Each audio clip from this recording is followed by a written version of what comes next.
The first time I caught Karen stealing my firewood, I thought I was imagining it. But the second time when I heard the sharp crack of a log dropping outside at 2 a.m. I knew something was wrong. I peeked through the blinds, and there she was, our neighborhood's self-appointed HOA queen, wearing her neon pink robe like royal armor, creeping across my yard with an armful of wood she didn't even bother to hide. But here's the part that really grabbed me: the smirk. That smug, satisfied smirk, like she had just enforced some personal law of the universe. And in that moment, something snapped inside me. Because that firewood, I had chopped it myself. Every splinter, every bruise earned. Yet she strutted away with it like she was doing me a favor by lightening my load. I didn't confront her. Not then. Instead, I watched. And what I saw over the next few nights turned irritation into full-blown fury. She stole from me again. And again. Enough times that I started leaving the blinds half open, just so I could witness the spectacle of her waddling off with my logs like a squirrel preparing for winter. But the real problem wasn't the theft itself. It was the HOA meeting that changed everything. Karen stood there at the front of the room pointing at me, accusing me of improper wood pile storage, saying my firewood was creating visual clutter, and threatening me with a fine. All while she had stacks of my logs hidden behind her house. That was the moment the idea formed. A stupid idea. A petty idea. But oh, such a beautifully satisfying one. I was going to give her exactly what she wanted. More firewood. Except this batch would be different. I started hollowing out logs carefully, slowly, quietly, until they were just shells. I filled each one with a tiny sprinkle of gunpowder, nothing dangerous, just enough to create a blast of smoke and a loud pop when thrown into a fire. Enough to scare her. Enough to make her stop. I sanded them, stained them, and stacked them right on top of the pile she always targeted. Then I waited. The kind of waiting where your heartbeat thumps in your ears and every rustle outside sounds like fate approaching. And when Karen finally returned that night, oblivious and greedy as ever, I watched her take the bait.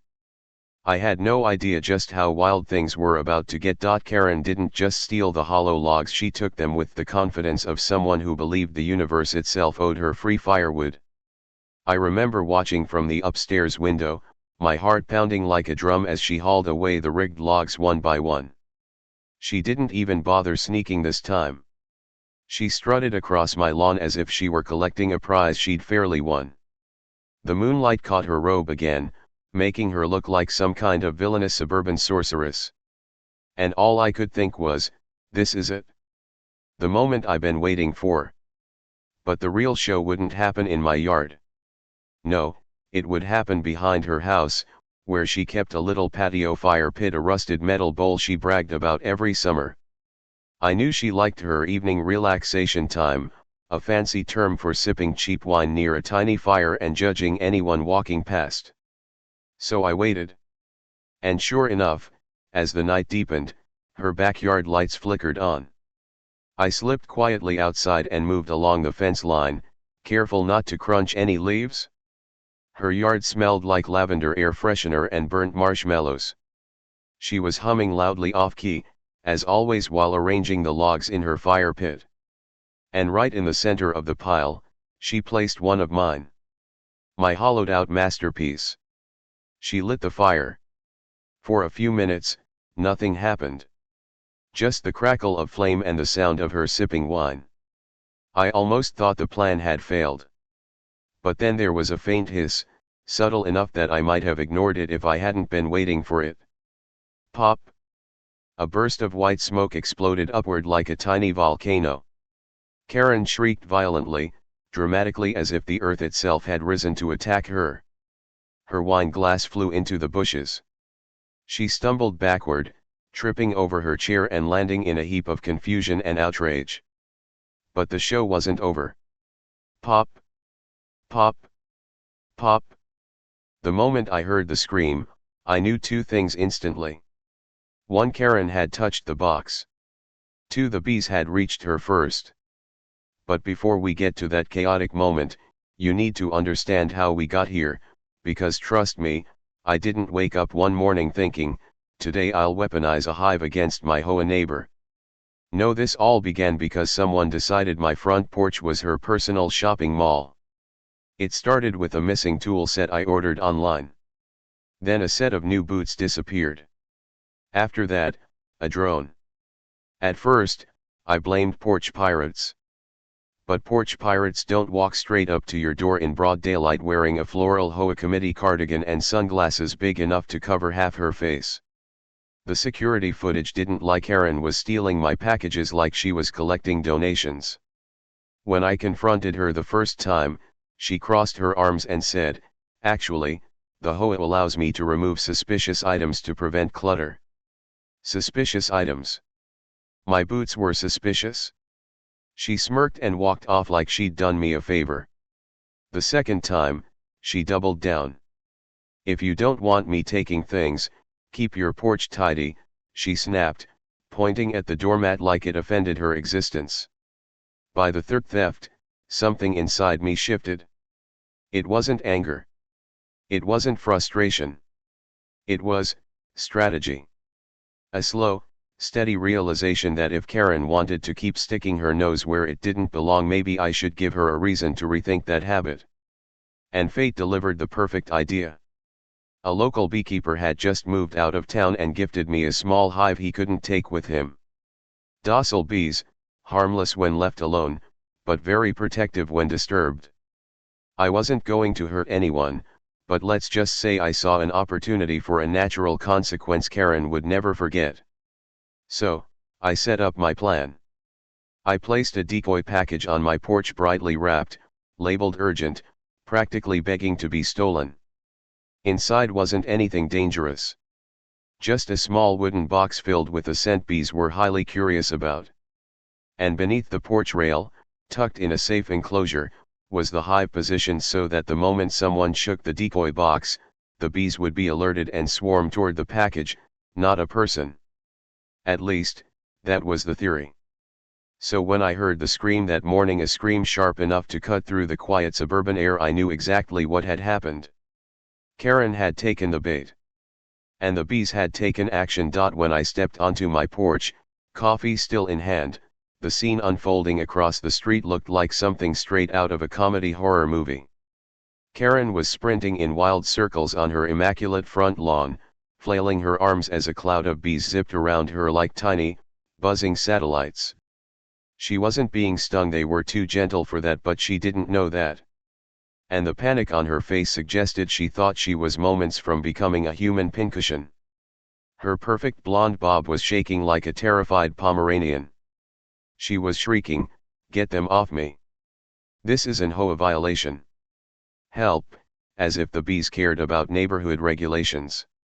Every time she swung her arms, the swarm simply moved with her, drawn to the sweet scent soaked into the decoy box she was still clutching like a football. I couldn't help it, I laughed. Quietly, but still. It looked like karma had come to life and chosen a fuzzy, buzzing costume. Of course, I wasn't trying to let this go too far. I wasn't out to cause harm, only enlightenment. So I grabbed my smoker. Yes, the beekeeper left that too, and crossed the street. When she saw me, her eyes widened like she'd spotted the devil himself. "You," she screeched, pointing the vibrating box at me. "Call them off. Call the bees off. You can't just assault an HOA official." "First," I said, walking calmly toward her, "they're bees, not soldiers. Second, you stole my package." "I did not," she declared, clutching the box even tighter. "Karen," I replied, "you are literally holding it." She froze. Looked down. Looked back up. Then hissed, "It looked unattended. It was on my porch. Your porch is visible from the street. That's how porches work." She opened her mouth again, but the bees buzzed closer and she shrieked, dropping the box. The moment it hit the ground, the bees abandoned her and swarmed it instead, their curiosity shifting like a switch flipping off. Her entire body sagged with relief. She wheezed dramatically, hands on her knees, as if she had survived a natural disaster. I lifted the smoker and puffed a gentle cloud toward the hive to calm them, and slowly the swarm retreated. Karen glared at me with shaking fury, cheeks flushed pink not from stings, but pure humiliation. "You'll regret this," she spat through gritted teeth. "I am reporting you to the entire HOA board. This is harassment. This is endangerment. This is bee-based violence." I raised an eyebrow. "Then maybe stop stealing what isn't yours." She gasped like I'd slapped her soul. And that was the moment I realized this wasn't over. Not by a long shot. The morning after Karen's bee incident, the neighborhood felt different. A strange mix of tension and whispered excitement hovered over our usually quiet suburban street. Kids riding bikes slowed down just to glance at her house, while neighbors peeked from behind curtains, whispering about the bee lady showdown that had gone viral in their group chat before it even hit social media. Karen, of course, was furious. She had retreated into her home with her floral HOA cardigan buttoned up tight and a bag of frozen peas pressed to her forehead like a makeshift crown. But her fury didn't stop her from storming out later to investigate the situation and document evidence for her complaint. By that point, I had already packed the hive carefully back into its protective box, hidden under my porch railing, and checked the decoy package area. Everything was intact except for the shattered dignity of our HOA hero. The funny part? She hadn't learned her lesson. At least, not fully. Instead of being cautious, Karen decided to escalate. She started peering at my porch from the street, shaking her finger, and muttering about illegal activity and harassment. I could see her notebook out, presumably for recording violations. Honestly, it was almost adorable, like a cat trying to lecture a dog on boundaries. Meanwhile, I had a strategy for the coming days.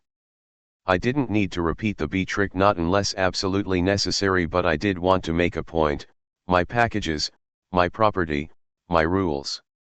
I installed a small camera on the porch and placed a few decoy packages, some with harmless sweet scents, just to keep her curiosity piqued. It was like putting out candy in front of a very impatient raccoon. And yes, I checked every day. Karen would walk past, pause, sniff suspiciously, then walk away. Her confidence shaken, her ego bruised, but still alive. That's when I knew the bees had done their job, not by stinging, not by attacking, but by teaching her something she wouldn't forget: don't mess with someone who thinks ahead. Interestingly, the local HOA board caught wind of the story through neighborhood chatter. Emails were exchanged, politely asking me to consider non-confrontational methods. I smiled. My method was non-confrontational. No one was hurt, and the bees stayed exactly where they belonged.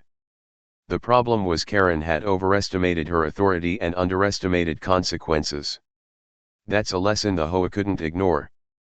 By the end of the week, Karen had begun cautiously approaching the mailbox instead of my porch. Packages were left untouched. My delivery service even started leaving notes of relief on my doorstep. Small victories, but victories nonetheless. That morning, as I sipped my coffee and watched a bird land on my fence, I realized something important: revenge doesn't always need force. Sometimes, patience, creativity, and a little help from nature is more effective than a lawsuit or a screaming match. And in this quiet neighborhood, peace had returned, with a subtle buzz as a reminder. It didn't take long for Karen to adjust her behavior, though not without a lot of dramatic flair. She became hyper-aware of my porch, suspicious of every box delivered, peeking over fences like a private investigator armed with gossip and a clipboard. But she didn't touch a single package again. The bees had done more than scare her, they had reshaped her behavior without anyone having to lift a finger. The following week, I noticed something curious. Karen had started wearing gloves whenever she handled her own mail and packages, checking each one for potential hazards. Her floral HOA cardigan now had an extra layer of caution, her sunglasses perched like armor against the unknown. I couldn't help but smile. Fear. Maybe. Respect. Definitely. She had finally learned that invading someone's property has consequences, especially when nature decides to intervene. Neighbors began whispering and sharing the story online. Within days, the bee incident became a local legend. Children laughed recounting Karen's frantic dance on the lawn, neighbors exchanged knowing glances when passing my house, and the delivery drivers who had previously complained about stolen packages began giving me friendly waves. The hive, still tucked safely under my porch, had become an unlikely hero in our quiet suburban street. Karen, of course, tried to reclaim some dignity. She sent emails to the HOA claiming harassment and threatening legal action. I responded politely, citing surveillance footage of the thefts and reminding her that the bees were on my property and acting naturally. There was nothing illegal about a swarm defending its home. The HOA didn't get involved, they understood the situation perfectly. Karen, however, continued to mutter and scribble in her notebook, a quiet hum of frustration accompanying her every move. By the end of the month, life returned to normal.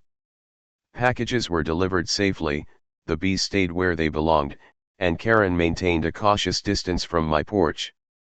I had accomplished my goal, she had learned her lesson without anyone getting hurt, the neighborhood had its story, and I could finally enjoy my quiet mornings again. As I sipped my coffee on the porch, watching bees buzz lazily around the flowers, I reflected on the power of patience, creativity, and a little natural intervention. Sometimes, the best lessons aren't shouted, they're shown. Karen's entitlement had met reality, and she'd survived, but her pride had not. And that's the key takeaway: boundaries are meant to be respected. Intruders may come, and sometimes the response doesn't need to be aggressive, it just needs to be clever, memorable, and effective. As for Karen, she eventually stopped talking about me at HOA meetings. She never stole another package. And every time a bee buzzed near her porch, she flinched. Small victories, yes, but victories all the same. And that's how a swarm of bees taught an entitled HOA member the lesson she'd been begging for.